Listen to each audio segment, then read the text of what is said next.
Evening everyone. Start कर रहे हैं नया as 17 segment reporting. Segment reporting क्या होता है? दरअसल मैं आपको आईटीसी की बैलेंस शीट डाउनलोड करने की बड़ी मैंने कोशिश करी, पर ये बैलेंस शीट डाउनलोड नहीं हो रही है कि मैं आपको थोड़ा और अच्छे से प्रैक्टिकल लेवल पर इसको दिखा सकता अगर ये डाउनलोड हो जाता तो एक काम करते हैं, पिछले साल का डाउनलोड करके देखते हैं क्या नाटक है इसका।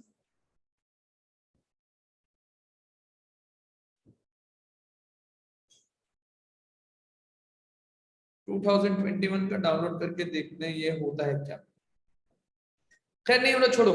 हम सेगमेंट रिपोर्टिंग के मैं आपको कॉन्सेप्ट समझाता हूँ, कभी और आपको मैं डाउनलोड करके दिखा दूंगा।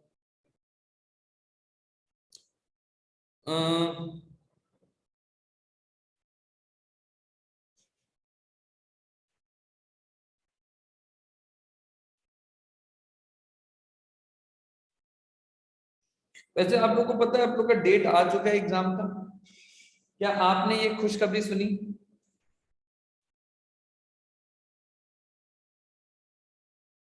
कोई नहीं बोल रहे। आप लोगों का एग्जाम कब से शुरू है आपको पता है? डेट शीट आ गया आप लोग का? हाँ भैया। कब से शुरू है बेटा आप लोग का 2 एग्जाम? तारीख से। 2 नवंबर। 2 और नवंबर टैक्स के लिए 3 दिन का ब्रेक 2022। है। ये लकी डेट है आपके एग्जाम का। और मैंने टैक्स के लिए छुट्टी भी दिया 2 दिन। टैक्स में 1 दिन ज्यादा छुट्टी भी है बच्चे करे। Very good extra. मैं इसको होली डे बोलूंगा। शुभ दिन होगा ये आपके लिए। 1 दिन एक्स्ट्रा होली डे हो जाएगा, वो हॉलीडे नहीं। यानी कि अभी टैक्स रिवाइज नहीं करना पड़ेगा ना भैया? क्या? अभी यानी कि टैक्स रिवाइज नहीं करना हाँ पड़ेगा? बेटा, वो 1 दिन का छुट्टी में पूरा टैक्स तुम्हारे माथे में आकर के बैठ जाएगा एकदम। 1 दिन एक्स्ट्रा मिले, शाबाश। इसका मतलब हर पेपर में तो 1 दिन का छुट्टी है, सबको 50% रिवाइज करो। नालायक। वो हम लोग तो मैं कॉस्टिंग का एग्जाम देने के बाद थोड़ा सा एएस पढ़ ले रहे अकाउंट्स से, एडवांस अकाउंट्स से। 2 वो दिन का सब छुट्टी बात है सुनो, कैसे। वो सब अभी प्लानिंग करने की बात नहीं है कि आप नॉर्मल पढ़ाई करो। और ऐसा होता नहीं है, देखो मैं आपको प्रैक्टिकली बताऊं, बच्चे हर बार होता है कि प्लान करते हैं कि ये कर लेंगे वो कर लेंगे, बट टैक्स का पेपर के पहले जब अब एग्जाम दे के आता है टैक्स ही पढ़ना, और वो एफिशिएंसी कहीं ना कहीं थोड़ी सी कम हो जाती है स्टूडेंट्स में। अभी जोश जितना रहता है, वो एग्जाम का इतना स्ट्रेस होता है, थोड़ा सा जोश वहीं पे अपने आप खत्म हो जाता है।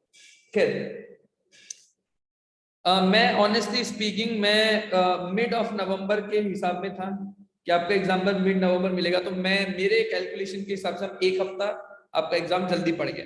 बट कोई नहीं, इस बार आई थिंक दिवाली, मतलब ये सबसे बड़ा दिक्कत क्या होता है ना, आप समझो दिवाली भी इस बार अक्टूबर मिड में है, if I am not wrong. 26 October. October and में यार, दिवाली के बाद जो एग्जाम होता है ना, मतलब पढ़ने के लिए आज थोड़ा सा डिस्टर्बेंसेस रहता है, काफी डिस्टर्बेंसेस रहता है। बट ठीक है यार, आपका दिवाली सेक्रीफाइस होगा इस बार का। और थोड़ा सा वो मनोबल थोड़ा सा बनाना पड़ता है, क्योंकि घर में दिवाली का माहौल रहता है। बट ठीक है यार, उपाय नहीं है, करना पड़ेगा। ठीक, तो बाकी आपका एग्जाम में मैं सोचा कि बता देता हूँ आपको सेगमेंट रिपोर्टिंग। बाकी कल रिजल्ट है आई थिंक, गोपिका कल रिजल्ट है आप लोगों का, राइट है ना? हाँ। चलो आपको भी all the very best. Thank you sir. ठीक है, कोई एक दूसरा बच्चा से रिजल्ट नहीं पूछेगा, समझा ना? अच्छा होगा तो वो अपने आप बता देगा। आपस में आप लोग मत पूछते रहना क्या हुआ क्या हुआ। ठीक है, टीचर पूछ सकते हैं, टीचर की बात अलग है, स्टूडेंट लोग आपस में एक दूसरे से नहीं पूछ सकते, ठीक है ना? सेगमेंट रिपोर्टिंग पे बात करते हैं। एक कंपनी है, ये मेरी फेवरेट कंपनी है, आईटीसी लिमिटेड। क्या आपने नाम सुना है आईटीसी? मैं इसका ही बैलेंस शीट ओपन करने की तैयारी कर रहा था, लेकिन पता नहीं आज क्या हो गया इसको। और मजे की बात है, फीडबैक भी मांग रहा था बीच में, मैं क्या फीडबैक मांग रहा। क्या आपने इसका नाम सुना है आईटीसी? हाँ भैया, cigarette tobacco company. Very good very good. बच्चा कह रहा है आई नाम सुनने की बात करो, हम रोज इसके प्रोडक्ट को यूज करते हैं। कौन है वो बच्चा? अच्छा क्या सब भाई। ओ वेरी गुड, उत्सव का नाम लगा दिया गया है आगे। बेटा उत्सव, आप क्या रियल में इसकी प्रोडक्ट को यूज करते हो? भैया बिस्किट खाता है इसका। बिस्किट खाता है, बिस्किट। आ हा हा हा। चलो, बच्चा भी संस्कारी बच्चा है, आईटीसी का बिस्किट खाता है। खैर, आईटीसी के कई अलग अलग डिवीजन है, अलग अलग सेक्टर है। जैसे आपको मालूम होगा, सिगरेट का आई सेक्टर, हाँ सिगरेट सेक्टर है, होटल है। हाँ क्रीम हाँ व्रीम के हाँ, कॉस्मेटिक्स वगैरह के ये। वेरी गुड, सिगरेट बनाता है आईटीसी। अब मेरे को तो स्पेलिंग भी नहीं आता, चलो छोड़ो, एससी ऐसे लिखते, समझ जाना तुम, ठीक है। धुआं बना तो कैसे करके, ठीक है। मैं देखो इतना पवित्र, मुझे स्पेलिंग तक नहीं आता, ठीक है ना। होटल भी है इसका, और क्या है, आईटी एफएमसीजी गुड्स के अंदर है ये, ठीक है ना। और भी इसके कई सारे डिवीजन है अंदर, ठीक है ना। अब एक मेरे को बात बताओ, आईटीसी जब अपना फाइनेंशियल स्टेटमेंट्स बनाता होगा, जब पीएनएल बनाता होगा, तो सेल एंड अदर रेवेन्यू दिखाता होगा, sale and other revenue. Don't you feel कि ये जो सेल एंड अदर रेवेन्यू अपने बैलेंस शीट में दिखाता होगा या पीएनएल में दिखाता होगा, ये वो सारे सेक्टर्स का कंबाइंड करके दिखाता होगा? डोंट यू फील ऐसा होता होगा? वो तो भाई टोटल टर्नओवर इसका भी बताता होगा, इसको भी बेच के भी, इसके अंदर से भी सारा टर्नओवर बताता होगा, बोलो ना हाँ कि हाँ। हाँ भैया। बट क्या as a shareholder, as a user of financial statements, क्या आपको ये जानने में इंटरेस्ट नहीं होगा? आप मालिक, मैं बेटा आईटीसी का मालिक हूं, आपको पता है, आप थोड़ा इज्जत दिया करो मेरे को ज्यादा। आईटीसी का मालिक आपके सामने बैठा हुआ है, ठीक है, बातचीत कर रहा है आपसे। ऐसे मैं बहुत लोग को मैं आजकल घास नहीं डालता भाई, आईटीसी का जब से मालिक बना हूं, ठीक है ना। और तुम लोग हो के उल जुलूल बातें करते हो मेरे साथ। तो मैं मालिक हूं, क्या मुझे ये हक नहीं है जानने का कि बेटा बताओ मेरी कंपनी ने कितना सिगरेट धंधे से कमाया, कितना होटल से कमाया, कितना एफएम, क्या लगता है एज अ मालिक तुम मेरे बताओ, मेरे मालिक की जज्बात को समझो तुम। बेटा तुम लोग मेरे को बताना, मैं मालिक हूँ कंपनी का, दिख नहीं रहा होगा, ताव मेरा चेहरे पे अलग ही है। क्या मुझे अलग अलग से सेक्टर वाइज रिपोर्टिंग भी चाहिए होगी कि नहीं? हाँ भैया। हाँ भैया एकदम। Very good. सब बच्चे कह रहे हैं कि सर बिल्कुल, ये जो टोटल रेवेन्यू आपने कमाए हैं, इसका फ्रेगमेंटेशन होना चाहिए। सिमिलरली जो मेरे कॉस्ट लगे हैं, इसको भी तोड़ के दिखाना चाहिए। मेरे प्रॉफिट, मेरे कितना कितना सेगमेंट से आया, ये भी मुझे रिपोर्ट करना चाहिए। मेरा एएस 17 इसी के बारे में बात करता है कि एक बड़ी कंपनी जो है, उसके अलग अलग सेगमेंट्स, उसकी आपको रिपोर्टिंग करने की बारे में ये बात करता है। ये कोई मेन फाइनेंशियल का पार्ट नहीं है, बट ये फाइनेंशियल में एडिशनल इंफॉर्मेशन की बात करता है। मैं कब से कोशिश कर रहा हूं कि आईटीसी का आपको दिखा सकूं, अब पता नहीं क्यों डाउनलोड नहीं हो रहा। आईटीसी में आप अच्छे से रिलेट भी कर पाते हैं। चलो, क्या मैं रिलायंस का दिखा दूं? क्या अगर रिलायंस का भी डाउनलोड हो तो क्या दिक्कत है? अरे यार, रिलायंस फाइनेंशियल स्टेटमेंट्स, तो भगवान, हे भगवान, अंबानी जी की कंपनी बहुत ही बढ़िया है। मुझे यकीन है कि उनकी कंपनी की फाइनेंशियल झटपट डाउनलोड हो जाएंगी। लोचा है उसमें भैया। बेकार है, बेकार, धिक्कार। नहीं आगे खोल रहा है। मैं चाहता एक प्रैक्टिकल फाइनेंशियल तुमको दिखाऊं तो तुमको थोड़ा अच्छा लगेगा देख के। भैया वाईफाई बंद हो जाएगा ऐसे बोलने से। हाँ, जियो फाइबर ही चल रहे थे, लेकिन मैं डरता थोड़ी हूँ यार। क्या दिक्कत है, मैं तो डायरेक्ट बोलता हूँ, डायरेक्ट मुंह पे बोलता हूँ कि बढ़िया कंपनी है, देखो कितना टकाटक खुल गया एक ही बार में, ठीक है ना। देखो, तो ये इनका फाइनेंस, अरे यार ये इनका फाइनेंशियल रिपोर्ट है, कई सारी चीजें हैं। अब इनको ना ढूंढना भी बड़ा मुश्किल है। ये 215 का पेज में सीगमेंट रिपोर्टिंग कहाँ करके रखा होगा, ठीक है। अब ये कुछ कुछ कुछ कुछ गाना गा रहे हैं ये लोग अपना, देखो ना, कंपनी का चेयरमैन, मैनेजिंग डायरेक्टर। कभी तुम लोग ये सब अभी ओपन करके देखा है क्या जिंदगी के अंदर? कितना लिखा है, 200 पन्ना से भर दिया ये लोग। सेगमेंट रिपोर्टिंग कहाँ के, ये ढूंढना होगा। Highlights and key events, standalone financials, detail operating framework, industry overview, business performance, key developments.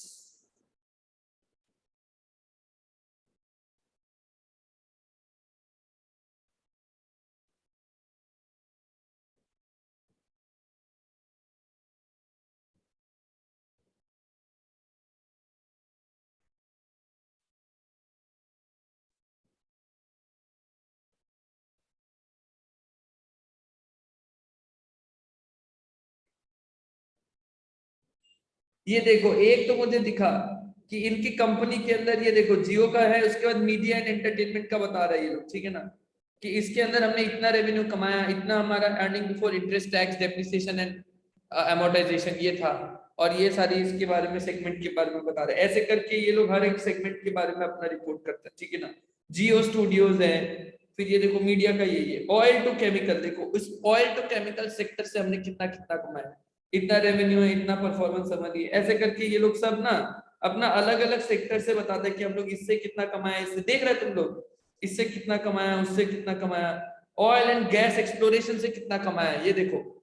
तो पूरा पीएनएल को तोड़ तोड़ के बताते हैं हर सेगमेंट से हम लोग कितना कितना छापा है।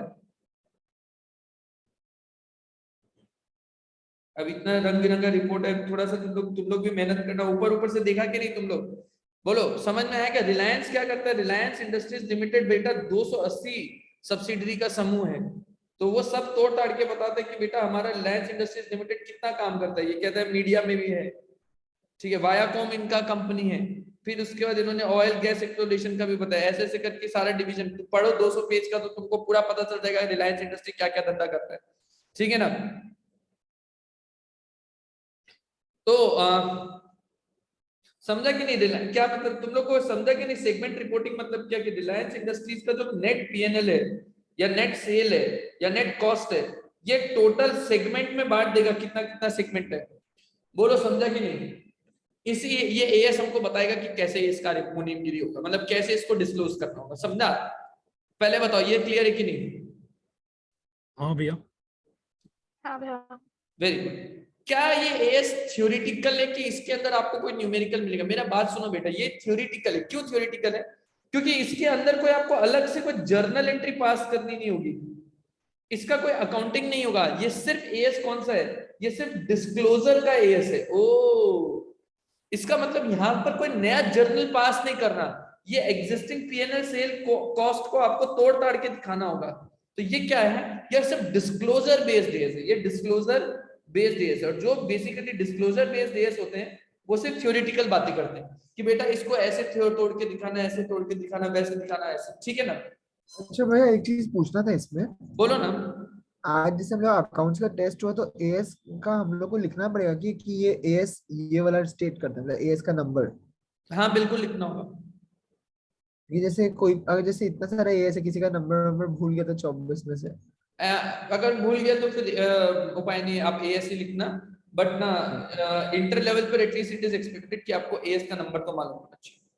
अच्छा ठीक है भैया। ठीक है ना। तो डिस्क्लोजर बेस्ड एएस है। अब सबसे पहला हमको सवाल ये आता है कि बेटा सेगमेंट किसको बोलेगा? सेगमेंट किसको बोलेगा? हम किस चीज को सेगमेंट मानेगा, ये मेरा सवाल आता है। क्वेश्चन आएगा कि भैया हमको कह रहा है एएस की सेगमेंट की तुमको अलग से क्या करनी है, रिपोर्टिंग करनी है। नाम ही एएस का ना, सेगमेंट रिपोर्टिंग। तो सबसे पहला तो ये बताओ ना कि हमारा इसमें सेगमेंट को हम बाइफरिकेट कैसे करेंगे। तो सबसे पहले एएस हमको बताता है कि सेगमेंट की रिपोर्ट करने के लिए आप दो तरह से बात करते हो। सबसे पहले होता है आपकी बिजनेस की सेगमेंट, और दूसरा होता है ज्योग्राफिकल सेगमेंट। मतलब आप बिजनेस की सेगमेंट को तोड़ते हो प्रोडक्ट और सर्विस के बेसिस पे, मेथड ऑफ प्रोडक्शन, कंज्यूमर के हिसाब से, डिस्ट्रीब्यूशन के प्रोसेस पे, या लॉफुल रेगुलेटरी एनवायरनमेंट के हिसाब से। मतलब आप क्या करते हो, बिजनेस यानी प्रोडक्ट के बेसिस पे अलग अलग सेगमेंट को आप तोड़ देते हो। जैसे रिलायंस कर रहा था, मीडिया एंड एंटरटेनमेंट मेरा अलग है, मेरा ऑयल का अलग है, मेरा इसका अलग है, उसका अलग है। मेरा सारा सेगमेंट तोड़ा हुआ है किसके बेसिस पे? धंधों के बेसिस पे, व्यापार के बेसिस पे। लेकिन दूसरा होता है ज्योग्राफिकल। मैं प्रोडक्ट सारे एक ही बेच रहा हूं, लेकिन मैं पूरे ग्लोब में बेच रहा हूं, मैं ग्लोबली बेच रहा हूं। मान लो एक कंपनी है, लेट अस से वॉलमार्ट आईएनसी। अब ये कंपनी पूरी दुनिया में सामान बेच रही है, तो ये अपना सेगमेंट कैसे तोड़ता है मालूम है? ये तोड़ देगा, एशिया का मेरा अलग सेगमेंट है, ओ अफ्रीका का मेरा एक अलग सेगमेंट है, अमेरिका का अलग सेगमेंट है, यूरोप का अलग सेगमेंट है। ऐसे करके ये कॉन्टिनेंट वाइज इसको तोड़ देगा। ओ ऑस्ट्रेलिया का मेरा अलग सेगमेंट है, तो ये ऐसे कॉन्टिनेंट वाइज इसको तोड़ देगा। तो ये क्या कर रहा है? ये जगह के बेसिस पे बिजनेस के सेगमेंट को बना रहा है। ठीक है, वैसे कोई इंडिया का कंपनी है, ये बोल सकता है कि बेटा मेरा नॉर्थ इंडिया का सेगमेंट अलग हो गया, मेरा साउथ इंडिया का सेगमेंट अलग हो गया, और मेरा ये ईस्ट इंडिया का सेगमेंट अलग हो गया, सेंट्रल इंडिया का अलग और वेस्ट इंडिया का अलग। तो ये क्या क्या जगह के बेसिस पे सेगमेंट को तोड़ दिया, अपना रिपोर्ट को तोड़ दिया।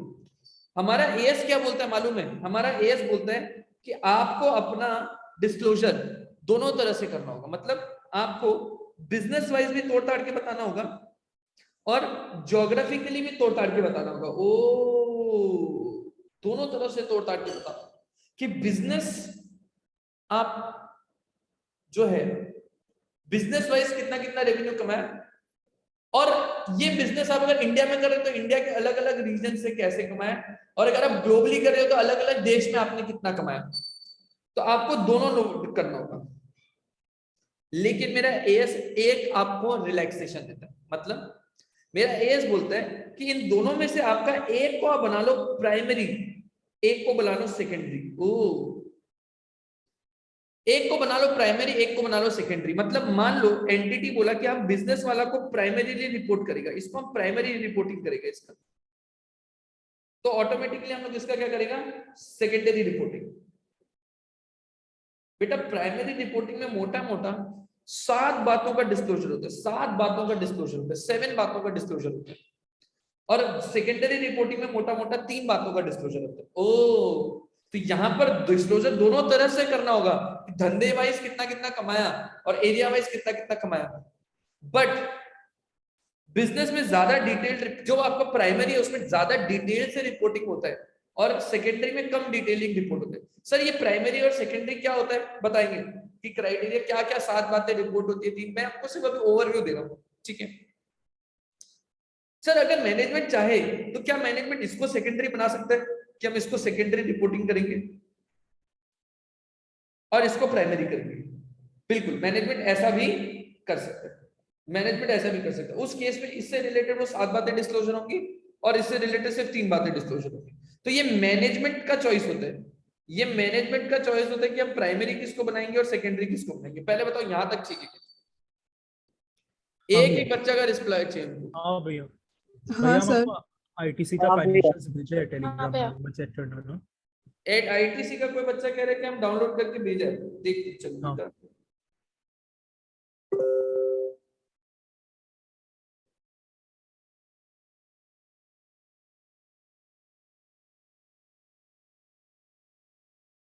वेरी गुड उत्सव, भी एक काम का बच्चा सिर्फ उत्सव भी है।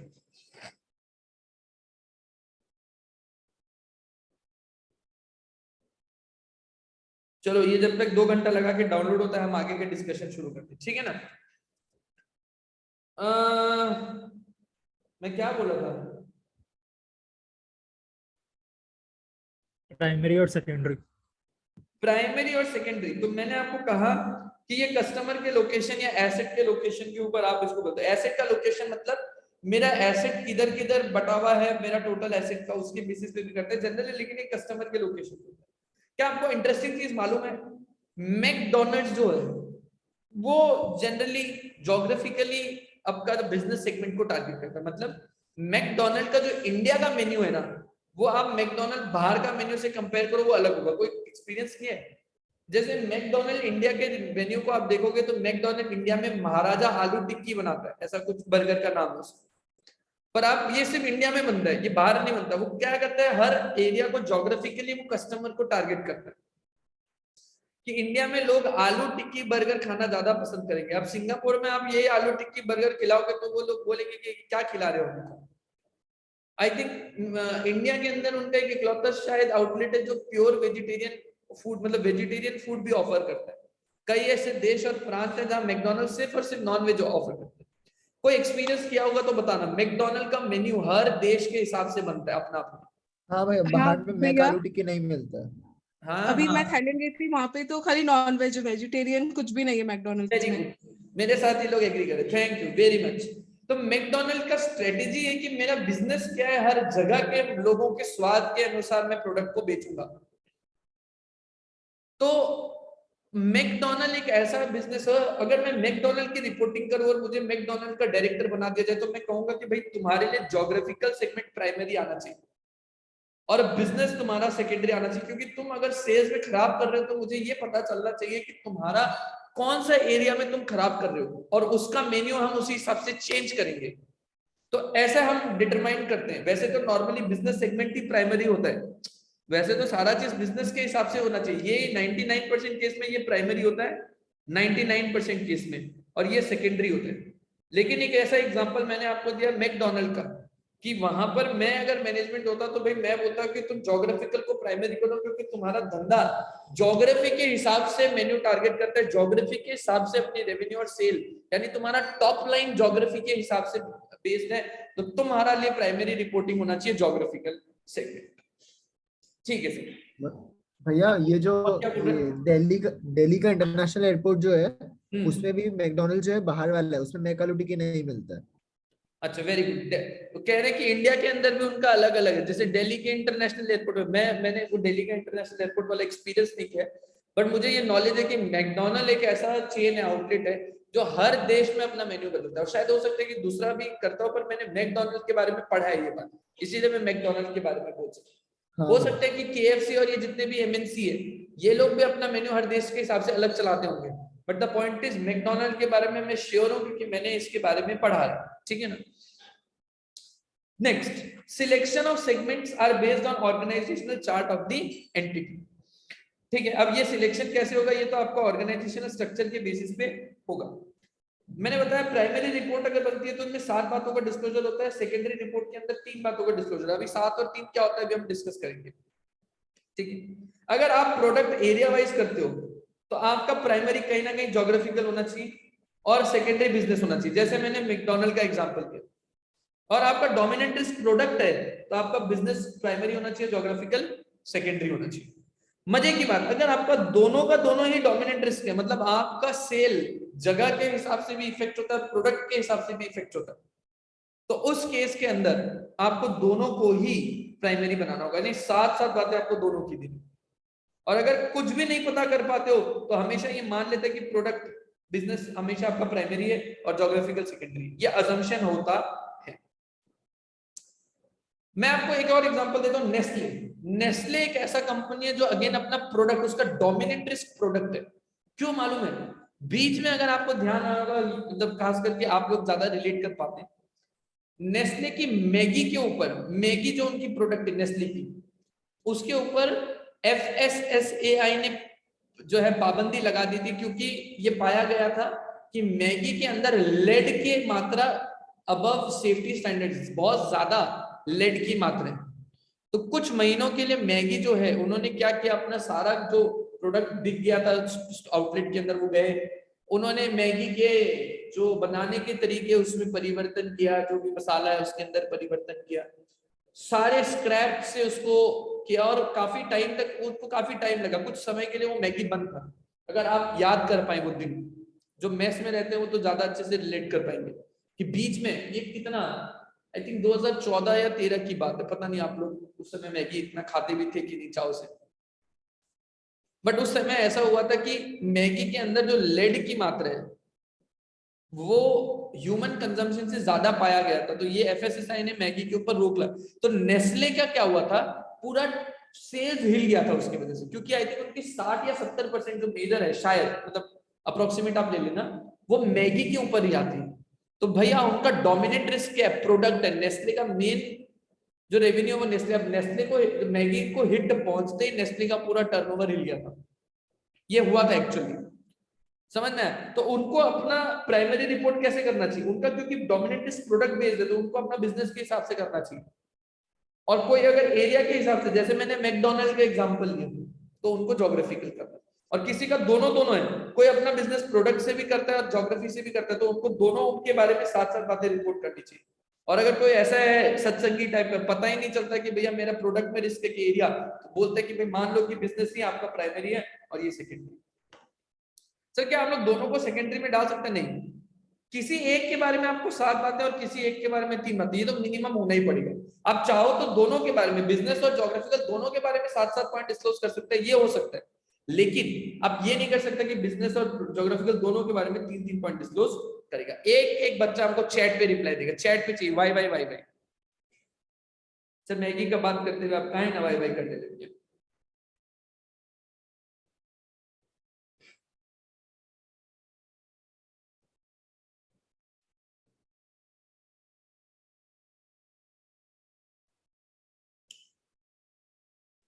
सब लोग वाई वाई वाई वाई लिख दिए, कुशल ने भी लिखा, अरे शाबाश। अब हम बात करते हैं कि हमने ये समझा, हमने अभी तक क्या समझा? हमने आपको बताया कि आपका जितना भी सेगमेंट होगा उसको या तो आप प्रोडक्ट के हिसाब से डिवाइड कर सकते हैं या आप ज्योग्राफी के हिसाब से डिवाइड कर सकते हैं। ये डिपेंड करता है कि आपका रिस्क कितना है। आपका रिस्क एरिया वाइज है तो ज्योग्राफी से डिवाइड करो, और ये इसमें से एक आपका प्राइमरी होगा तो दूसरा आपका सेकेंडरी होगा। सर प्राइमरी के अंदर 7 बातों का डिस्क्लोजर करना होता है, सेकेंडरी के अंदर 3 बातों का डिस्क्लोजर करना होता है। अगर मैं चाहूं तो मैं अपने प्रोडक्ट को सेकेंडरी बना सकता हूं और ज्योग्राफी को प्राइमरी बना सकता हूं, लेकिन उस केस में प्राइमरी में 7 बातें और सेकेंडरी में 3 बातें डिस्क्लोज करती हूँ। चाहे तो मैं दोनों को प्राइमरी बना सकता हूँ, बिल्कुल बना सकता हूँ। अगर मेरा डोमिनेंट रिस्क दोनों जगह है तो मेरा दोनों प्राइमरी, लेकिन क्या मैं दोनों को सेकेंडरी बना सकता हूँ क्या? 3 बातें 3 नहीं बातें भैया। नहीं, ये अलाउ नहीं, ये एएस अलाउ नहीं करता, ये एएस अलाउ नहीं करता। एक के बारे में तो 7 बात बताना ही पड़ेगा। सर मान लो हमको पता ही नहीं चल रहा कि हमारा प्राइमरी कौन सा है, तो हम अज्यूम कर लेते हैं कि ये प्राइमरी होगा, ये हमेशा प्राइमरी होगा, अजम्पशन। तो इसके बारे में 7 बातें और इसको सेकेंडरी मान लो, ये क्या होता है बेटा? हमारा अजम्पशन। तो इनके बारे में 3 बातें कर, ये मेरी बात थी अभी तक जो मैंने डिस्कस करी, ठीक। अब सवाल आता है सर सेगमेंट के बारे में रिपोर्टिंग करेंगे, ये समझ में आ गया कि अगर सेगमेंट बनाएंगे कैसे, या तो प्रोडक्ट के हिसाब से बनाएंगे, धंधे के हिसाब से बनाएंगे, या एरिया के हिसाब से बनाएंगे। बनाना दोनों ही है, सॉरी बनाना दोनों ही है।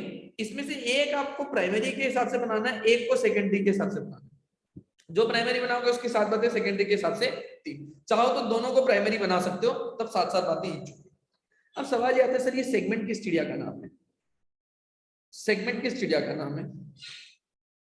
तो मेरा एएस क्या बोलता है? सुनो, मेरा एएस बोलता है कि अगर आप 3 चीज देखो, पहला सेगमेंट का रेवेन्यू, दूसरा सेगमेंट का रिजल्ट, और तीसरा सेगमेंट के एसेट्स।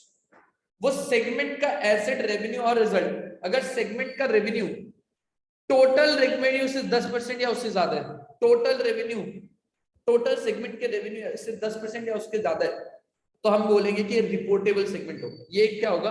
एक रिपोर्टेबल सेगमेंट होगा। मतलब आप क्या करते हो? सुनो, मेरे डिपार्टमेंट के कई सारे segment A B C D E F G. अब मैं क्या करता है, ए जो है ये मेरा रिपोर्टेबल है कि नहीं? ए हमारे लिए थोड़ी सिंप्लीफाई कर देता है। तो रिपोर्टेबल कैसे पता चलेगा? हम कहते हैं, हम कहेंगे हम टोटल सेगमेंट का रेवेन्यू निकालेंगे, इन सारे सेगमेंट का रेवेन्यू जोड़ देंगे, इन सारे सेगमेंट का रेवेन्यू जोड़ देंगे, और हम देखेंगे ए का रेवेन्यू कितना है। ए का revenue divided by total segment revenue, अगर ये 10% या उससे ज्यादा है तो मेरा ए बन जाएगा रिपोर्टेबल सेगमेंट। या फिर सेगमेंट रिजल्ट यानी profit loss 10% total segment profit है, टोटल सेगमेंट लॉस। अभी इसको हम करेंगे विचेवर इज हायर का क्या मतलब है मैं बताऊंगा। या फिर सेगमेंट का एसेट टोटल सेगमेंट के 10% से ज्यादा एसेट के बराबर है, तो ये रिपोर्टेबल बन जाएगा। 3 में से कोई भी एक क्राइटेरिया, 1 और 2 और 3। तो सबसे पहले मैंने बोला segment revenue greater than equal to 10% of total segment revenue, ओ। या फिर segment result greater than equal to 10% of total segment results. अब इसके अंदर कुछ और बातें भी वो डिस्कस करेंगे। या segment asset greater than equal to 10% of total segment asset. अगर ये 3 में से कोई भी एक क्राइटेरिया फुलफिल करता है तो मेरा ये सेगमेंट रिपोर्टेबल हो जाएगा। तो लेट्स से मेरा ये सेगमेंट में मैं बोलता हूं कि ए का जो रेवेन्यू है वो 15% है ऑफ द टोटल सेगमेंट का रेवेन्यू। बताओ क्या ए रिपोर्टेबल हो जाएगा कि नहीं? क्या ए रिपोर्टेबल हो जाएगा? सभी बच्चे बताएंगे। वेरी गुड, सब बच्चे कह रहे हैं yes, क्योंकि 10% से हाँ ज्यादा भैया। है, तो ये रिपोर्टेबल हो जाएगा। सर मैं कह रहा हूं बी का टोटल रेवेन्यू जो है ये 8% है, सेगमेंट के जो इसका रेवेन्यू है वो 8% है टोटल सेगमेंट के। इसका जो प्रॉफिट है वो 5% है टोटल प्रॉफिट के, और इसका जो एसेट है वो 13% है टोटल एसेट। हो जाएगा रिपोर्टेबल। ये रिपोर्टेबल होगा? हाँ आप हैं। ये भी अलग से रिपोर्ट होगा, ये भी रिपोर्टेबल बना। सी के लिए मैं बोलता हूं कि बेटा इसका टोटल जो रेवेन्यू है वो 7% है, इसका प्रॉफिट 12% है और इसका एसेट 4%। क्या ये Reportable। रिपोर्टेबल होगा? रिपोर्टेबल हो जाए रवि। हाँ हाँ भैया सी भी रिपोर्ट। रिपोर्टेबल होगा, तो मैं अभी सी को भी रिपोर्टेबल मान लिया, ठीक है। डी का रेवेन्यू 2% है, प्रॉफिट 3% है, एसेट 1% है, बताओ क्या ये रिपोर्टेबल होगा? नॉन रिपोर्टेबल है। नहीं नहीं भैया। नॉन रिपोर्टेबल, शाबाश। ई जो है इसका भी टोटल रेवेन्यू 4% होगा, प्रॉफिट 5.5% होगा और एसेट्स 8% होगा, बताओ ये रिपोर्टेबल है कि नहीं? नहीं है नहीं है। रिपोर्टेबल। ये भी रिपोर्टेबल नहीं है। नहीं है। एफ मान लो 2%, 4%, 3%, बताओ रिपोर्टेबल है कि नहीं? नहीं है। नहीं है। नहीं है। 2%, 8%, 13.5% रिपोर्टेबल है कि नहीं? हाँ Yes, है। रिपोर्टेबल। तो अब अंतर क्या होगा सुनो, जब भी मेरा फाइनेंशियल्स बनेगा और वो 7/3 बातें डिस्क्लोज होंगी, तो मैं कैसे डिस्क्लोज करूंगा मालूम है? मैं बोलूंगा ए, इसको मैं अलग से बताऊंगा, 7 बातों को मैं अलग से ऐसे बताऊंगा, 3, 4, 5, 6, 7, ये मेरा प्राइमरी होगा ना, और मेरा सेकेंडरी के लिए मैं सिर्फ 3 बातें डिस्क्लोज करूंगा, 1, 2, 3। तो ये ए के लिए डिस्क्लोज होगा, हाँ, क्योंकि ए रिपोर्टेबल था। क्या बी रिपोर्टेबल था? हाँ, बी भी रिपोर्टेबल था, तो अलग से बताऊंगा। क्या सी रिपोर्टेबल था? अलग से बताऊंगा, हाँ। क्या डी ई एफ रिपोर्टेबल था? नहीं, अलग से नहीं बता रहा। क्या जी रिपोर्टेबल था? हाँ, तो इसके लिए अलग से बता रहा है। सर बाकी का क्या होगा? बाकी को अदर्स बोल के चूज देंगे एक साथ। ओ, इसका मतलब मेरा जो रिपोर्टेबल सेगमेंट आएगा उसको हम अलग अलग से शो करेगा, और जो नॉन रिपोर्टेबल होगा उसको अदर्स बोल के एक साथ में कोना में ठूस देगा। तो अदर्स में कौन कौन सा आ गया? डी ई और एफ, डी ई और एफ। बताओ यहां तक ठीक है कि नहीं? ये दूसरी बात मैंने आपको बताई। पहली बात के बाद ये मैंने दूसरी बात आपको बताई, रिपोर्टेबल और non reportable segments. Reportable segment को कैसे बताते हैं और नॉन रिपोर्टेबल को कैसे बताते हैं, फटाफट बताओ। जी भैया क्लियर है। क्लियर है सर। एक बच्चा को छोड़ आप हैं के क्लियर। हाँ भैया क्लियर है। चलो क्लियर है भैया। चलो ग्रेट। तो ये दूसरी बात मैंने आपको बताई कि रिपोर्टेबल नॉन रिपोर्टेबल क्या होता है, ठीक। एक बात, 2 बातें और आपको ध्यान रखने हैं प्लीज, इनफैक्ट 3 बातें आपको और ध्यान रखनी है, ये बहुत इंपॉर्टेंट बात है। एक सेगमेंट को रिपोर्टेबल माना जाता है अगर उसने threshold limit immediately previous year में क्वालिफाई किया है। मतलब मेरा सेगमेंट ए था, उसने 2020-21 के अंदर उसका इसका जो रेवेन्यू था वो 10-12% था, उसका प्रॉफिट 4% था, उसका टोटल एसेट्स 3.5% था टोटल से। क्या ये रिपोर्टेबल है 2020-21 में? हाँ भैया। हाँ Yes. भैया।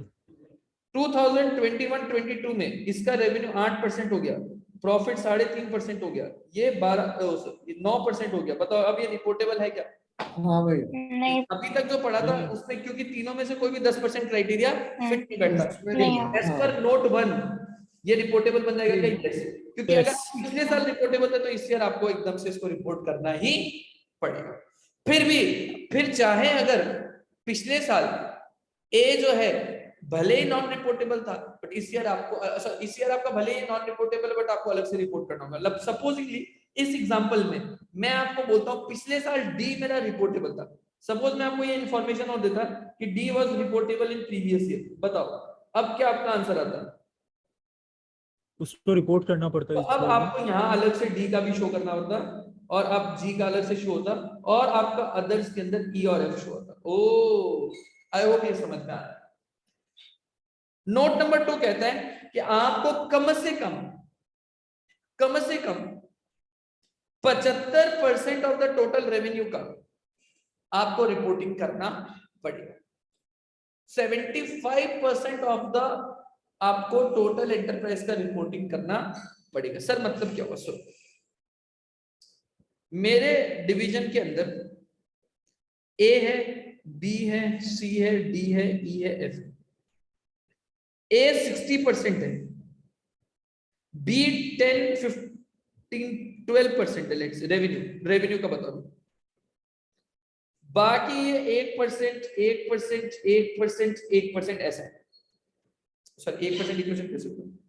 7% कितना होगा? 72, 79, 80, 5 और 5 7 6 टोटल 100 हो जाएगा। देखो तो 72, 79, 80, 90 होगा ना, 30, 40, हाँ अभी हो जाएगा, ठीक है ना। तो ये टोटल रेवेन्यू का इतना इतना परसेंटेज है, ठीक है। अब मैं आपको बोल हाँ रहा भैया। हूँ कि इनका जो टोटल प्रॉफिट है और भैया टोटल फिर तो पहला ए और बी में ही 75 क्रॉस कर रहा है। 72 आ रहा है ना बेटा, 82 वो हो गया 82 आ रहा है। ओ सॉरी सॉरी, इसका तो 82 आई है। ओ ये एग्जांपल फिट नहीं बैठेगा, फिर रुको। तो भैया 10% आप इसको डी तो इसको डी को इसको अगर आप 6% कर दो और 9 नॉन और 9 कर देते, अभी होगा ना 18, 30, 40, हाँ बढ़िया हो गया ना अभी।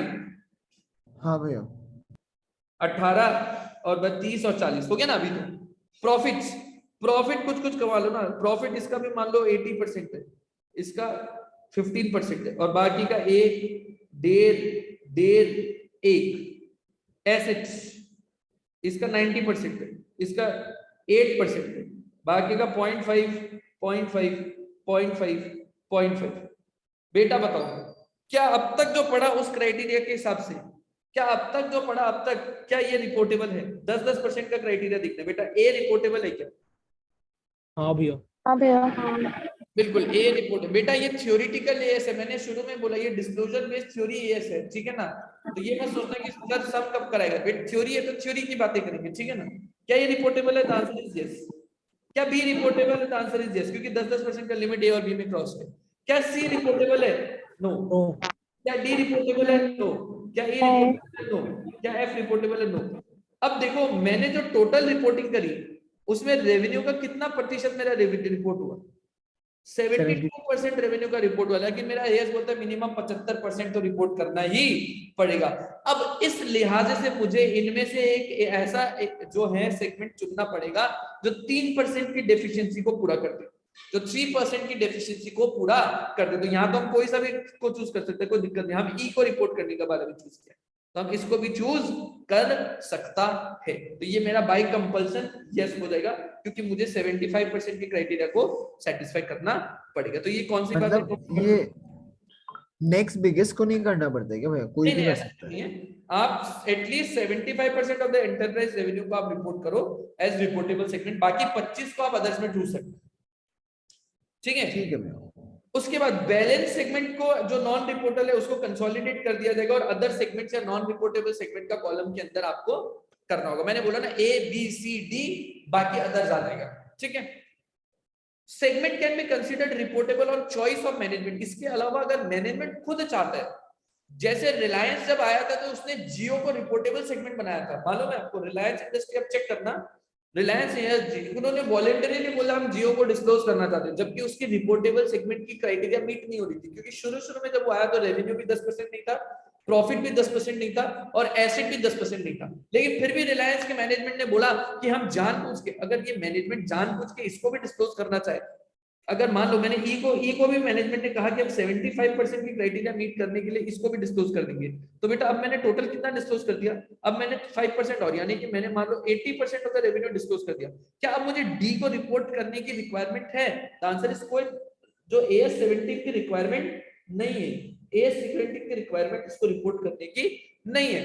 पर अगर मैनेजमेंट वॉलंटरीली चाहे तो इसको डिस्क्लोज कर सकते हैं। क्या डिस्क्लोज करना चाहे? यस भैया। यस, एएस कहता है बिंदास।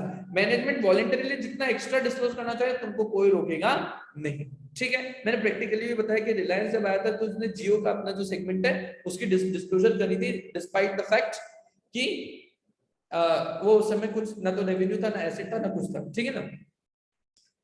आई थिंक ये नोट की बातें भी आई थिंक सारी क्लियर हो गई। मतलब भैया स्ट्रिक्ट कर सकता है, डाइल्यूट नहीं कर सकता है लॉ को। बेटा हाँ, आप ज्यादा रिपोर्ट करना चाहो, डिस्क्लोज करना चाहो, मोर देन वेलकम। लेकिन आप अगर तो बोलोगे नहीं नहीं हम ई को डिस्क्लोज नहीं करेगा, क्या मैनेजमेंट यहाँ पर ई को डिस्क्लोजर करने से बच सकता था? सॉरी ए ही नहीं, क्या बी को डिस्क्लोजर से अवॉइड कर सकता था? क्या बी इसमें नहीं, मैनेजमेंट का चॉइस था क्या? The answer is no. जो बात एएस बोल दिया उसको तो रिपोर्ट करना ही पड़ेगा, पर वॉलेंटरीली आप एक्स्ट्रा कुछ करना चाहे तो मोस्ट वेलकम है, ठीक है ना? मैं एक चीज पूछना था, पूछो ना बेटा। जैसे सेगमेंट सी था वो मेरा अगर पिछला साल रिपोर्टेबल, मतलब पिछला से पिछला साल मेरा हाँ। 2019-20 में रिपोर्टेबल था, तो हाँ। 2021 में भी हम रिपोर्ट किया, और फिर 21-22 में उसको रिपोर्ट करना पड़ेगा क्या, अगर वो क्राइटेरिया मीट कर ही नहीं रहा है पिछला 2 साल से? क्राइटेरिया मीट देखना होगा पिछला साल, क्या वो पिछला साल क्राइटेरिया मीट कर रहा था? पिछला नहीं किया, लेकिन वो पिछला साल रिपोर्टेबल था क्योंकि वो उससे रिपोर्टेबल नहीं पिछला साल देखते बेटा, meet नहीं क्राइटेरिया किया। देखते हैं आप, मेन में क्राइटेरिया देखते हैं कि पिछला साल क्राइटेरिया Okay. मीट हुआ और उसके कारण वो रिपोर्टेबल था, तो आपको डेफिनेटली फिर इस साल भी रिपोर्ट करना है, ठीक है भैया। ठीक है? ओहो एक हाँ सेकंड, भैया। एक सेकंड, बड़ी दिक्कत है।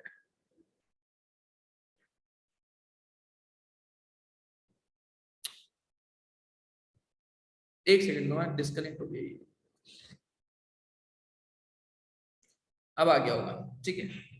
आई थिंक अब आपको दिख रहा होगा ये। मैं आपके साथ अब एक एग्जांपल लेता हूं, ये ऑल इन वन एग्जांपल है, सारे टॉपिक को कवर कर देगा, ठीक है? सर हम भी क्या इस एग्जांपल को लेंगे, पिछले बैच वाला एग्जांपल ले लेते, दिमाग नहीं लगाना। आप क्या इसको कॉपी करेंगे क्या, कि आप बाद में एक साथ ही कॉपी कर लेंगे? एक साथ ही लिख लेगा भैया सारा। हाँ तो मैं आपको समझाने के लिए आज से भी समझा देता हूँ, आपको पीडीएफ ऑलरेडी आज ग्रुप में डाल दिया गया है, मांगना नहीं पड़ेगा। हाँ भैया।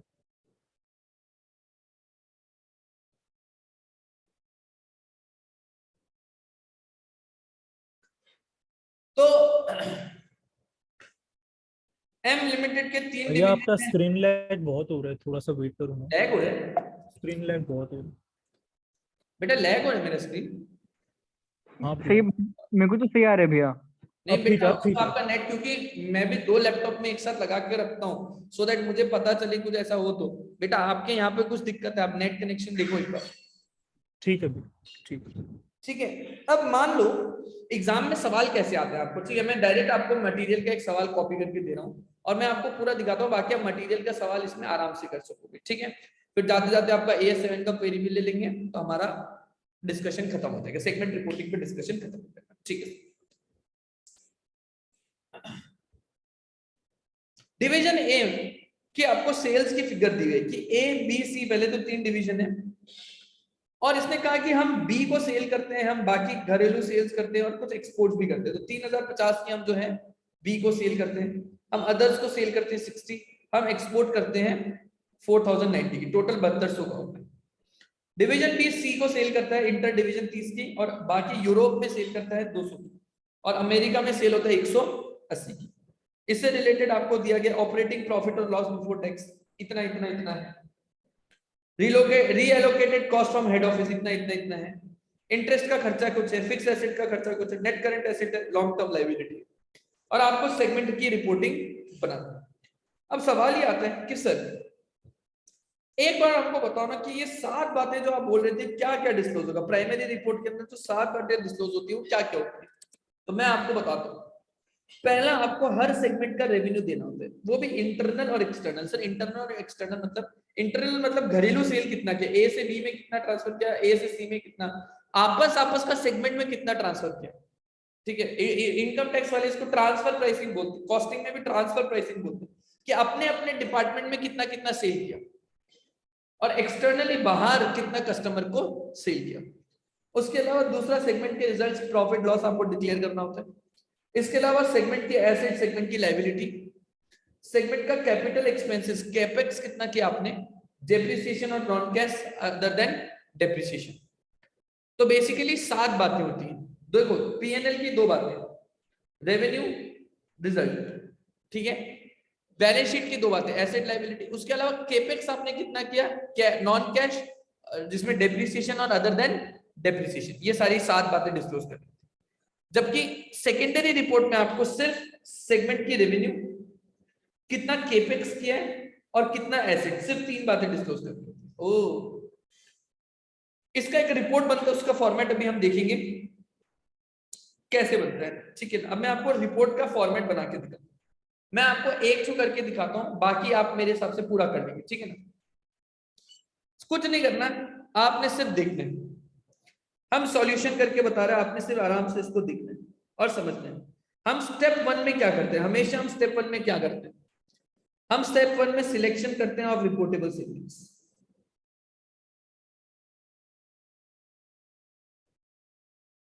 सर हम सब स्टेप 1 में क्या करेंगे, सिलेक्शन करेंगे रिपोर्टेबल सेगमेंट्स में। तो हम क्या करेंगे, सबसे पहले हम सेगमेंट रेवेन्यू की बात करेंगे, बहुत इंपॉर्टेंट है, फॉर्मेट बता दो, ये थ्योरेटिकल है, ठीक है ना। डिवीजन कितने थे बेटा, डिवीजन आपकी सिर्फ ए बी और सी थे। मैं काम करता हूँ क्वेश्चन को बाजू में दिखा देता हूँ, नहीं दिखेगा सॉरी, मैं अच्छा नहीं दिख जाएगा।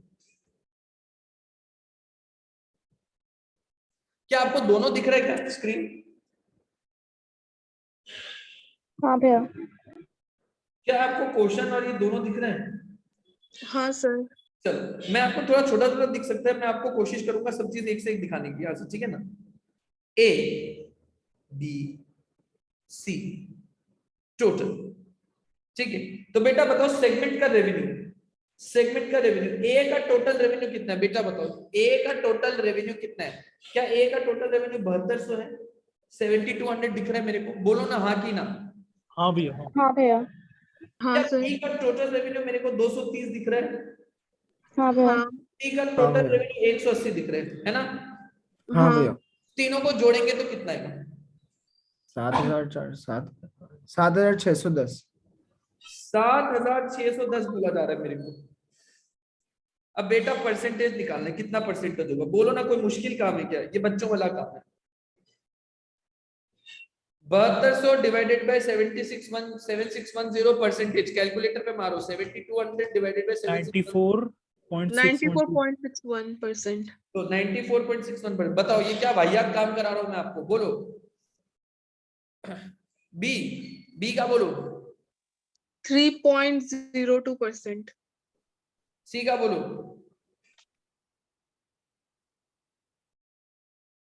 2.36%। 2.3।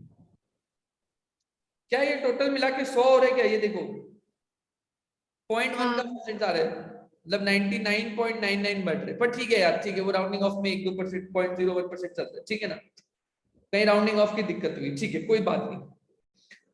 तो बताओ क्राइटेरिया 1 के हिसाब से क्या ये रिपोर्टेबल है? ए हाँ। यस, 10% से ज्यादा है, क्या ये रिपोर्टेबल है क्राइटेरिया से 1 के हिसाब से? नहीं भैया नो। नहीं। क्या ये रिपोर्टेबल है? नहीं भैया।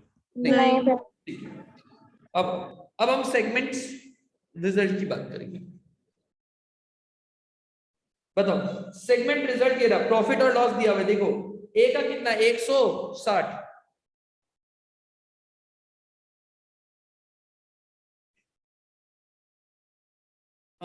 बी का कितना 20 और सी का कितना -8। ओ ठीक है, इसका मतलब मेरा टोटल कितना होगा? कोई नहीं बोले टोटल। यहाँ पर एक कैच है, 172। यहाँ पर एक कैच है, यहाँ आप टोटल ऐसे नहीं लेते हो, आप लेते हो टोटल प्रॉफिट, ठीक है, या total loss, whichever is higher. तो टोटल प्रॉफिट मेरा कितना है 180 और टोटल लॉस कितना है 8, विच एवर इज हायर, मतलब आपको न्यूमेरिकल मतलब ऐसा वो करना है, मैग्नीट्यूड वाइज हायर देखते हैं। तो 180 हायर है ना, तो आपको 180 लेना है, यानी कि अब आप परसेंटेज करोगे ना तो 180 के बेसिस पे आना चाहिए, 160 डिवाइडेड बाय 180 परसेंटेज। यहां पर आप परसेंट करोगे 160 बाय 180 परसेंटेज, इसको ऐसे करना होता है। मतलब आप सेगमेंट का जो रिजल्ट देखते हो, यहां पर आप टोटल प्रॉफिट देखते हो और loss whichever is higher. मतलब मान लो इसका लॉस होता है 160, इसका प्रॉफिट होता है 100 और इसका प्रॉफिट होता है 20, तो आप क्या करते, आप 160 और 120 विच एवर इज हायर, तो आप 160 लेते, मतलब आप यहाँ पर 160 बाय 160 करते, या 100 बाय 160 करते, और या 20 बाय 160 करते। ओ समझे मेरी बात? हाँ भैया। बताओ लोग प्लीज बताओ। हाँ भैया। यहाँ हाँ से सर। प्रॉफिट और लॉस का दोनों का में से whichever is higher consider करते, ठीक है ना। तो यहाँ 160 के हिसाब से परसेंटेज बताओ।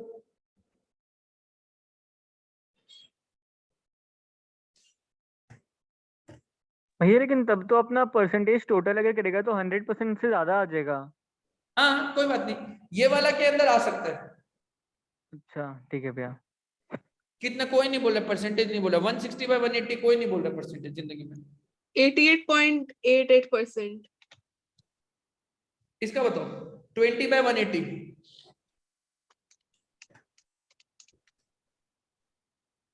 11.11%। और इसका बताओ 4.44%. 4.44%। ठीक है, तो ये मेरा परसेंटेज हुआ। अब मैं कोई बात बताओ, क्या ये रिपोर्टेबल है एज पर जो क्राइटेरिया हमने पढ़ा था? यस, 10% से ऊपर। क्या ये रिपोर्टेबल बन गया? यस। क्या ये रिपोर्टेबल है? अभी ये रिपोर्टेबल नहीं है। ठीक, अब आओ तीसरा, सेगमेंट एसेट। बेटा सेगमेंट एसेट कितना है? देखो ना क्वेश्चन में डेटा दिया हुआ रहता है 240 और 120। ओ रुको, नीचे और भी तो एसेट है। टोटल एसेट कितना देखना है? टोटल एसेट देखना है हमने बेटा, टोटल फिक्स्ड एसेट दिया हुआ क्वेश्चन के अंदर और नेट करंट एसेट दिया, तो हमको तो टोटल एसेट देखना है ना। तो बैलेंस शीट में एसेट है तो ये दोनों का देखना है। ओ तो ये 320, 80 और 210। क्वेश्चन में बेटा यही घुमाता है वो, फिक्स एसेट और नेट करंट। बच्चा टोटल एसेट नहीं लेता, नेट करंट एसेट को छोड़ देता है। एसेट साइड में तो दोनों आएगा ना, तो 320, 80 और 210 लेना है। 320, 80 और 210। परसेंटेज बताओ। 610 है टोटल. टोटल 610, ठीक है, वेरी गुड। परसेंटेज बताओ बताओ। 320/610। 52.45. हाँ 52.45. परसेंटेज इसमें बताओ।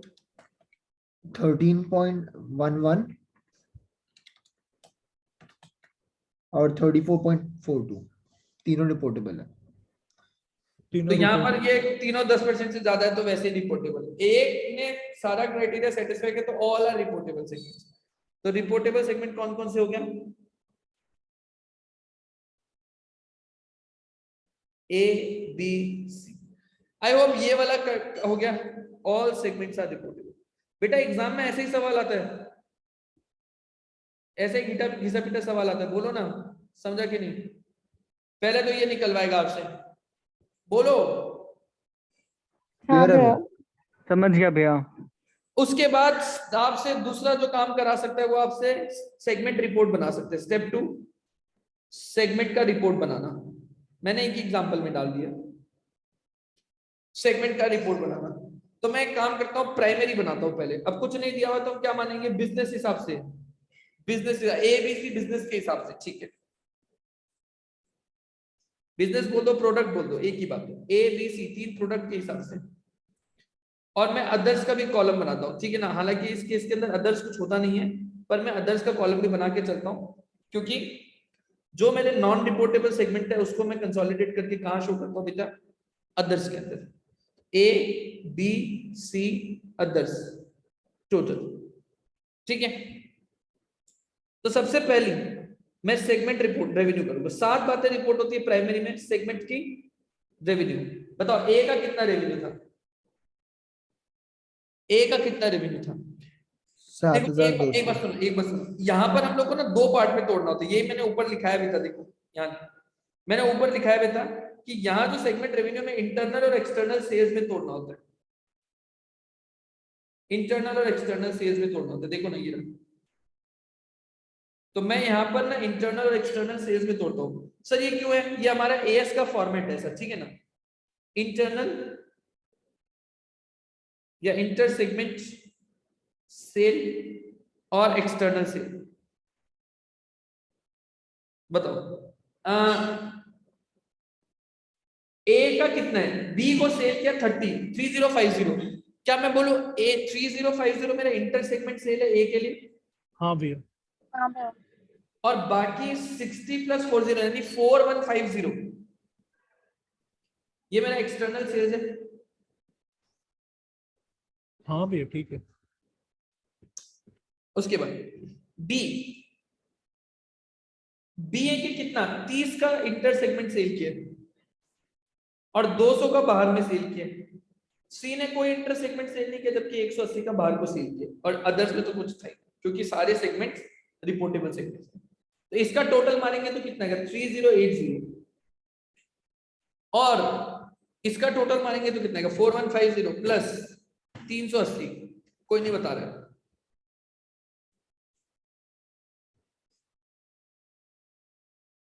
अरे इसका टोटल मारो ना रे, 4530 बहुत पाप लगेगा, हम कैलकुलेटर चला रहे हैं। टोटल कितना होगा 4530 प्लस 3080, ये दोनों का टोटल कितना होगा? 7610। बेटा आपको एक सवाल बिल्कुल मन से अपने सत्य निष्ठा से सोचना है, क्या मेरे पीएनएल का टर्नओवर 7610 होगा? क्या मेरे पीएनएल का टर्नओवर 7610 होगा?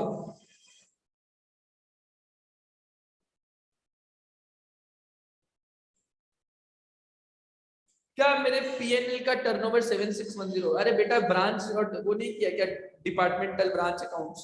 नहीं सर, नहीं होम होगा, सेल्स वाला होगा वो 4530 डिडक्ट होगा, इंटरनल सेल शायद तक डिडक्ट होगा। वेरी गुड, Internal हटाना इंटरनल पड़ेगा। सेल्स डिडक्ट होगा। बेटा इंटरनल सेल्स कभी शो नहीं करता, ब्रांच डिपार्टमेंट में किया होगा ना। हाँ हाँ इंटरनल सेल्स कभी थोड़ी ना पीएनएल में जाते हैं, तो उनको हम घटा देंगे। सर हम ये क्यों घटाते हैं? क्योंकि हमको पीएनएल से रिकंसाइल करके भी तो देना होगा टर्नओवर एज पर पीएनएल अकाउंट्स। बेटा अगर ये रिकंसाइल नहीं होगा तो शेयर होल्डर पड़ा हुआ घूम जाएगा दिमाग में कि बेटा ये क्या कर दिया सेगमेंट। पता चला कि कंपनी का बैलेंस शीट के अंदर 4530 टर्नओवर आ रहा है और कंपनी का सेगमेंट मिला के 7610 कर दिया, तो जो शेयर होल्डर पड़ रहा है मालिक वो बोलेगा कि फ्रॉड हो गया हमारे साथ, तो उसको मिला के देना होता है। तो कहता है कि भाई इंटर सेगमेंट सेल है जो 3080 फिगर है, 3080 ये वाला जो फिगर है, ये वाला, ये हमने पीएनएल में शो नहीं किया होगा, इसलिए हमारे पीएनएल का अगर आप खाता मिलाओगे तो वहां आपको सिर्फ 4530 आएगा, क्योंकि पीएनएल में हम कंपनी के बाहर के सेल्स को लेते हैं, डिपार्टमेंट और ब्रांच में ये भी आपने किया होगा। ये मेरा रिपोर्ट बना पहली बात मैंने रिपोर्ट कर दी। ऐसी 7 बातें होती है ना, तो टोटल पहली बात मैंने रिपोर्ट कर दी, ठीक है सर। दूसरा सेगमेंट रिजल्ट। सेगमेंट रिजल्ट के अंदर अगेन हमको मिलाना होता है बैलेंस शीट के साथ, पीएनएल के साथ। तो बेटा बताओ ऑपरेटिंग प्रॉफिट किसका कितना था? 160 20 और -8, 160 20 और -8 0, टोटल कितना बनेगा 172।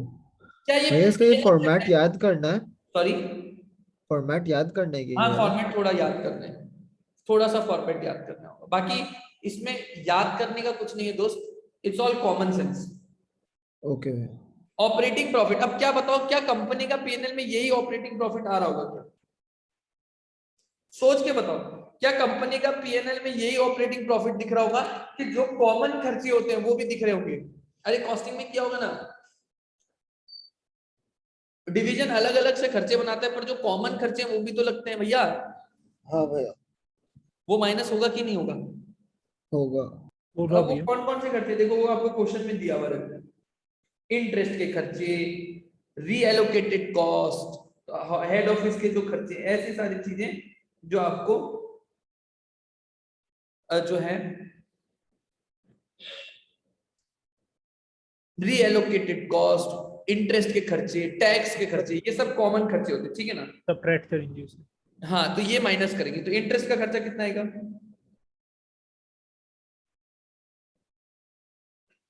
इंटरेस्ट कितना है भैया? 4 5 4 5 10। 1 हम यहीं पे शो कर देते इसको ऐसे 10, ठीक है। हेड ऑफिस के खर्चे कितने आ गए?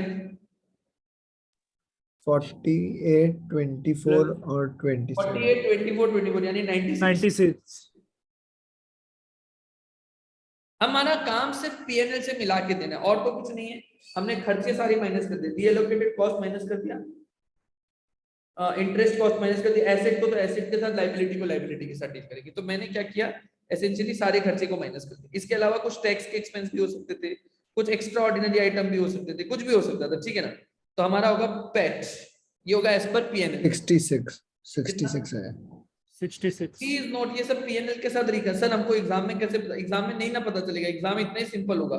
रियल लाइफ में बता रहा हूँ, रियल लाइफ में जब बैलेंस शीट बनाएगा, पीएनएल बनाएगा, तो ये सब फिगर्स आपके बैलेंस शीट पीएनएल से रिकंसाइल करना चाहिए लास्ट में, वरना शेयर होल्डर तो पागल हो जाएगा ना कि भैया पीएनएल में प्रॉफिट आ रहे 66 और हाँ तो यहाँ पर पता नहीं क्या प्रॉफिट डाल के रखा हुआ है। तो रिकंसाइल करना जरूरी, इसीलिए तो नाम है इसका सेगमेंट रिपोर्टिंग। रिपोर्टिंग कैसा हो? तीसरी बात इसमें रिपोर्ट करनी होती है सेगमेंट की एसेट।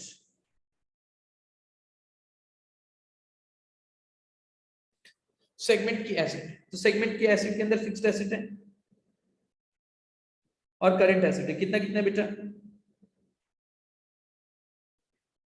फिक्स एसेट है 240 120, 240 और 120, इसके अंदर कुछ नहीं है। और करंट एसेट है 120 40 और 90, 120 40 और 90। टोटल बताओ कितना है इसका? टोटल बताओ कितना है? 360। और इसका टोटल बताओ कितना है? 250। 250।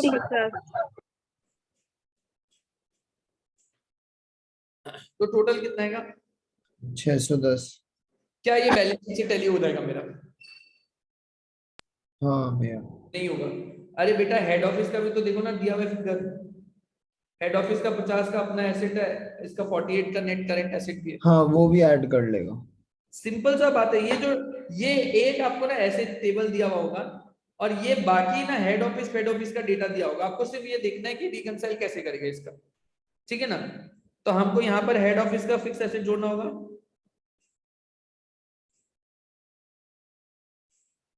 कितना आएगा हेड ऑफिस का फिक्स एसेट?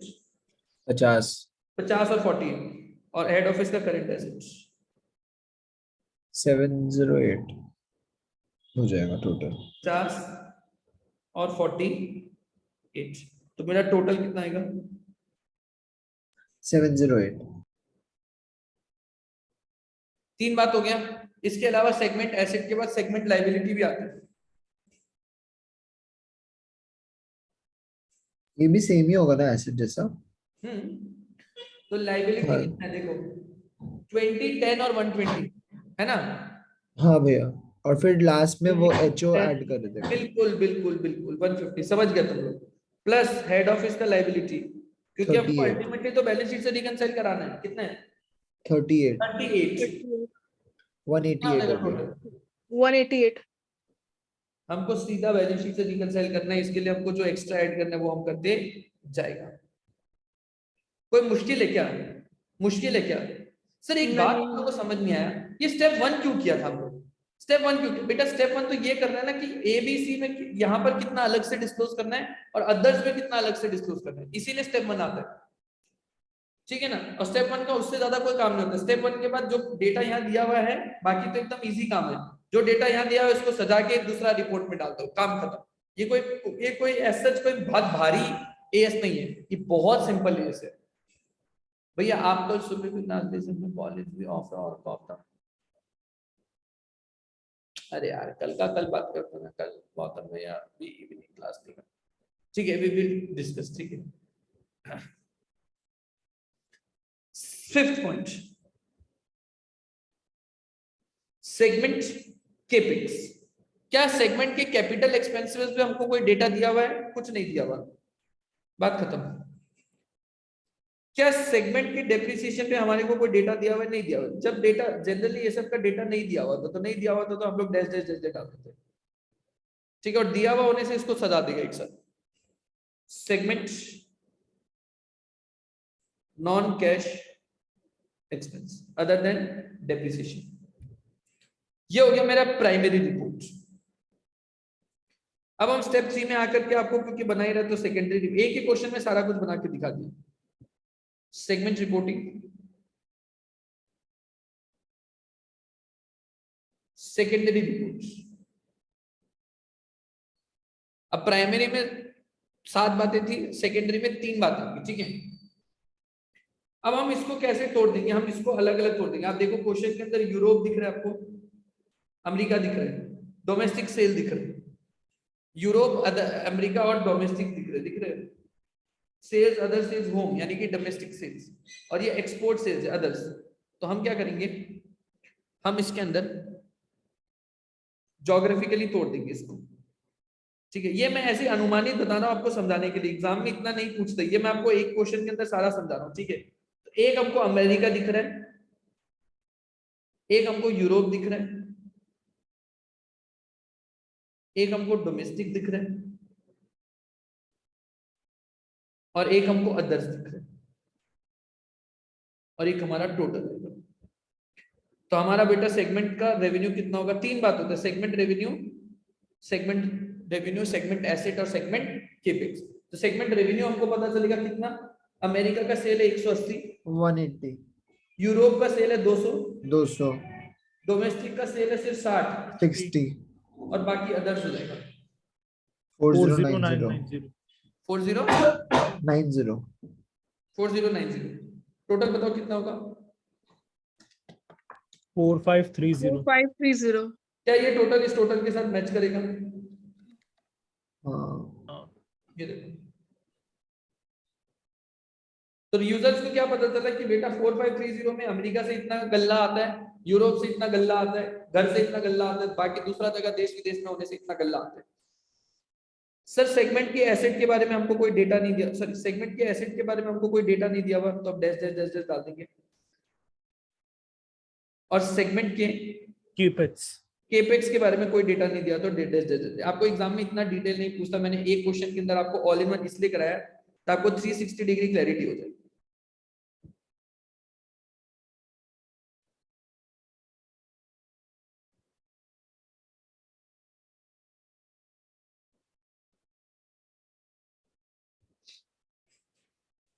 ठीक है,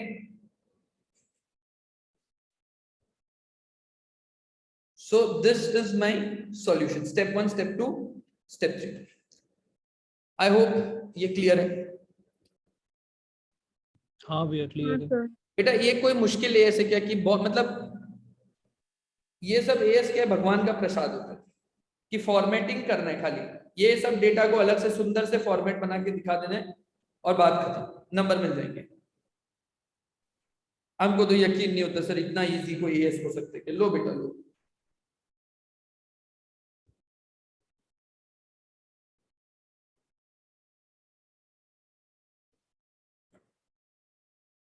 क्या ये सवाल आप लोग ट्राई करना चाहेगा?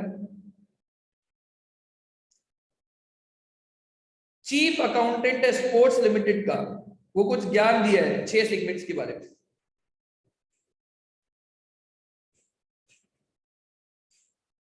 सेगमेंट एसेट, सेगमेंट रिजल्ट और सेगमेंट रेवेन्यू। आपको बताना कि खाली वो, ये पागल आदमी कह रहा है कि खाली एम और एन को रिपोर्ट करना चाहिए, आपको बताना है कि क्या ये जस्टिफाइड है इसके व्यू में। सारा सेगमेंट रिपोर्ट होगा, सॉरी, सारा सेगमेंट रिपोर्ट होगा। बेटा ऐसे हवा में बात नहीं करना है ना, निकालना है। बेटा ध्यान रखना रिजल्ट वाला ना, ये बहुत डेंजर चीज होता है, ये कंफ्यूज हो जाता है बच्चा, क्या होता है जज्बाती हो जाता है रिजल्ट में ना, बच्चा जज्बाती हो जाता है, ये डेंजरस चीज है। क्यों? ये टोटल देखा और सीधा 50/100 कर देते हैं, जबकि ऐसा नहीं होता।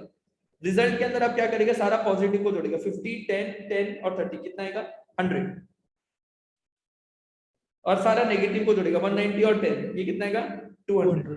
100 और 200 whichever is higher, तो 200 देगा। तो यहाँ पर 50/200 करना है, 190/200 करना है, 10/200 ऐसे करना है। फटाफट क्या भी क्वेश्चन कर सकेगा? हाँ भाई सारा ही होएगा फिर भी।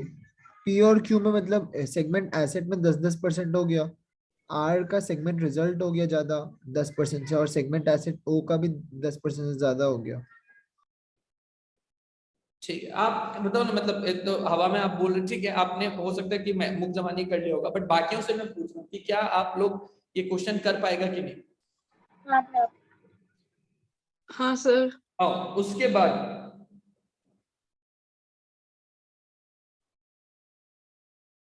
ये सब थ्योरी क्वेश्चन है, ये सब लर्न करने का है, ये सब थ्योरी गाना गा दिया, इलस्ट्रेशन टू लर्न करने का है।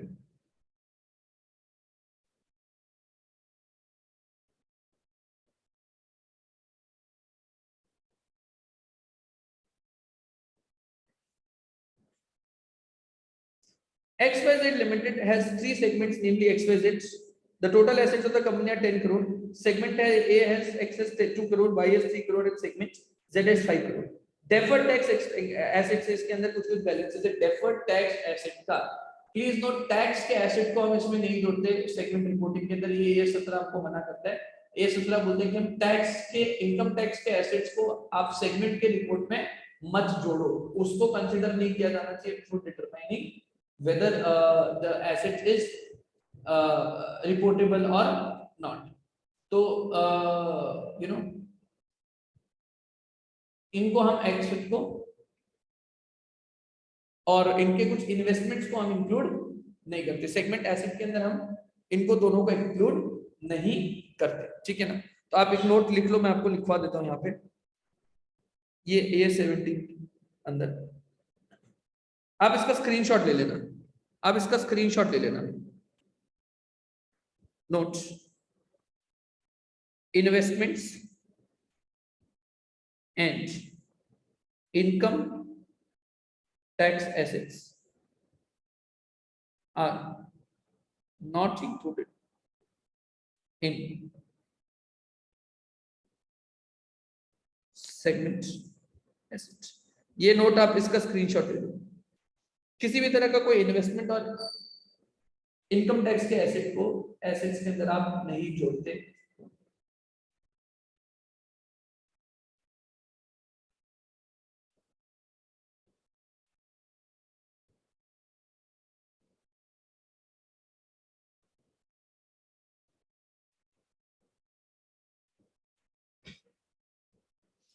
तो अब इस क्वेश्चन को करते हैं। हमको ये बोला गया कि 3 सेगमेंट है, टोटल एसेट 10 करोड़ है, सेगमेंट एक्स का 2 करोड़ है, सेगमेंट वाई का 3 करोड़ है और सेगमेंट जेड का 5 करोड़ है, टोटल 10 करोड़ मैच हो रहे हैं बिल्कुल। लेकिन इसके अंदर से डेफर्ड टैक्स के एसेट हमको लेस कर देना होगा। कितना? 0.5 करोड़, 0.4 करोड़ और 0.3 करोड़। तो ये टोटल कितना हो जाएगा? 1.2 करोड़। तो ये टोटल आपका एक्चुअल कंसीडर कितना करेंगे? 8.8 करोड़ और यहाँ आ जाएगा 1.5 करोड़, 2.6 करोड़ और 4.7 करोड़। क्या आप परसेंटेज निकाल पाएंगे? आप 1.5 बाई 8.8, 2.6 बाई 8.8, 4.7 बाई 8.8, क्या परसेंटेज निकाल पाएंगे आप?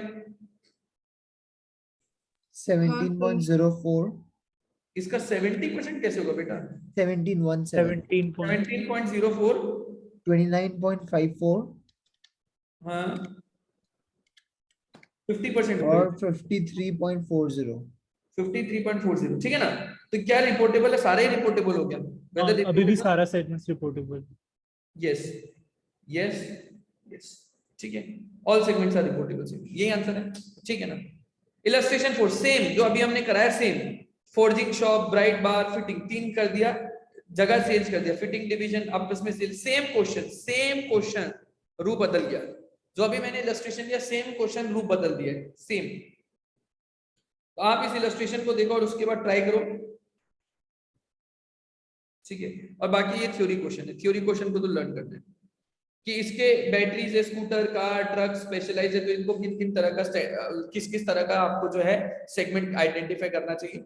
तो कोई बात नहीं, आपको बिजनेस के फॉर्म पे है, रिस्क है, ये सब गाना, ये इंग्लिश में गाना गाना पड़ेगा, ठीक है।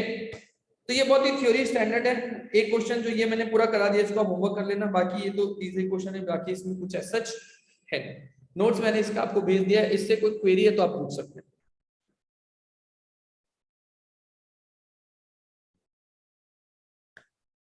भैया वो आईटीसी पे डिस्कस करूँ। आईटीसी डाउनलोड हुआ है क्या?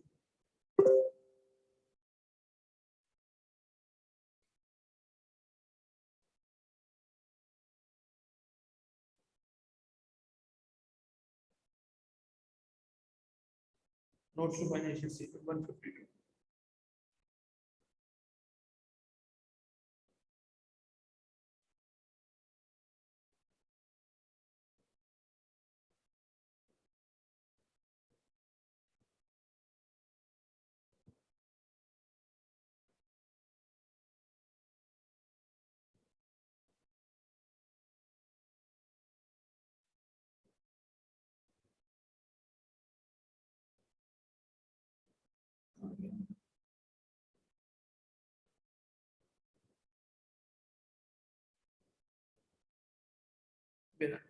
फाइनेंशियल्स है, रिजर्व एंड सरप्लस का है, कैश फ्लो स्टेटमेंट है, कैश फ्लो स्टेटमेंट है, notes to financial segment reporting, segment reporting.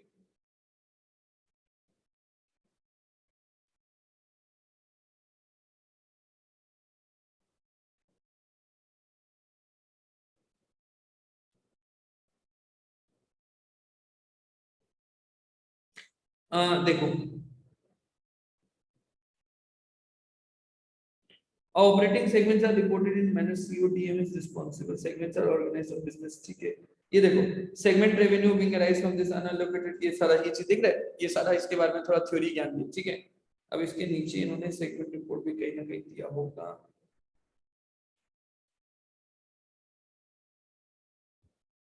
देखो एक्चुअली क्या है ना, ये इंड एस है इसके, ये जो फाइनेंशियल जो लिस्टेड कंपनीज की होती है उनमें इंड एस लगता है, ठीक है।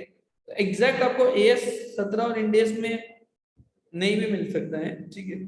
तो इसका मैं आपको सेगमेंट रिपोर्ट कर दिखाऊं, अभी तो हो गई।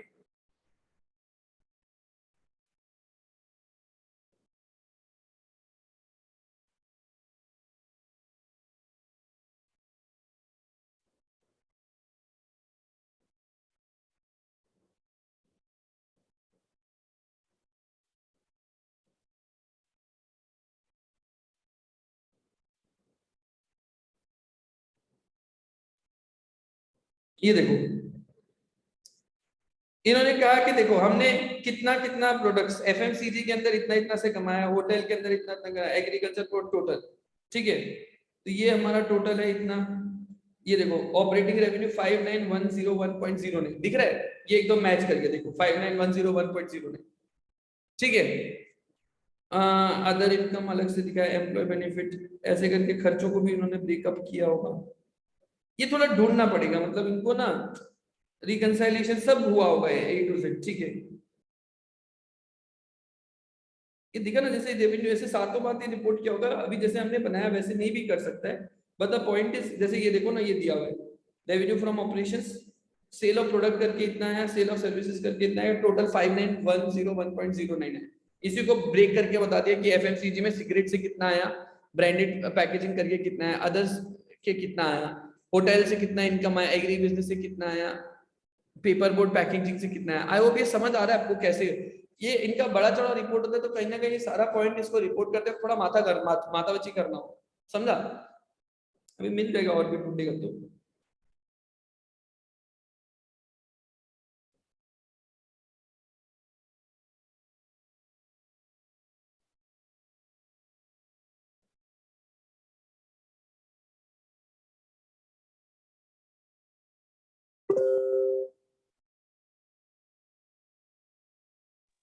सर हम्म, सर हम लीव कर रहे क्लास क्योंकि मेरे को एकदम फीवर वाला टेंडेंसी हो रहा है।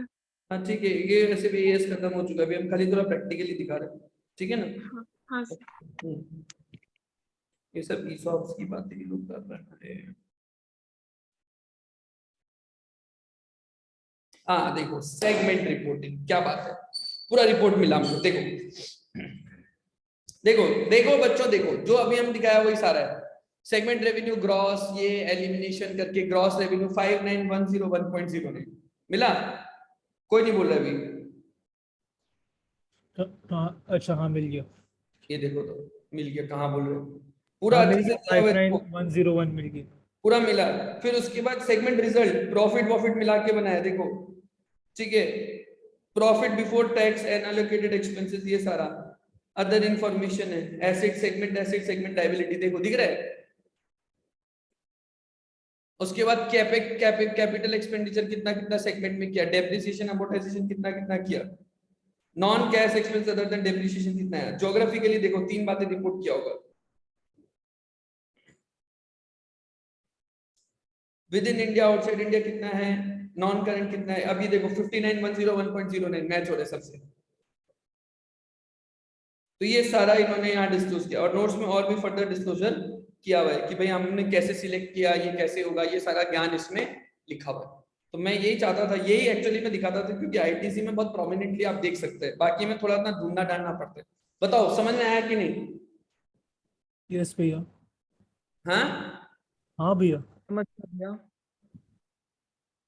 चलो सो ये पॉइंट मेरे को आपको बताना था, मैंने एक बार आपको आईआईटीसी से भी दिखा दिया प्रैक्टिकली। ठीक है, तो ये मेरा एएस को खत्म करता है यहाँ पे। थैंक यू वेरी मच, ये एएस खत्म हो गया। एएस 7 वाला क्वेश्चन बता दूंगा।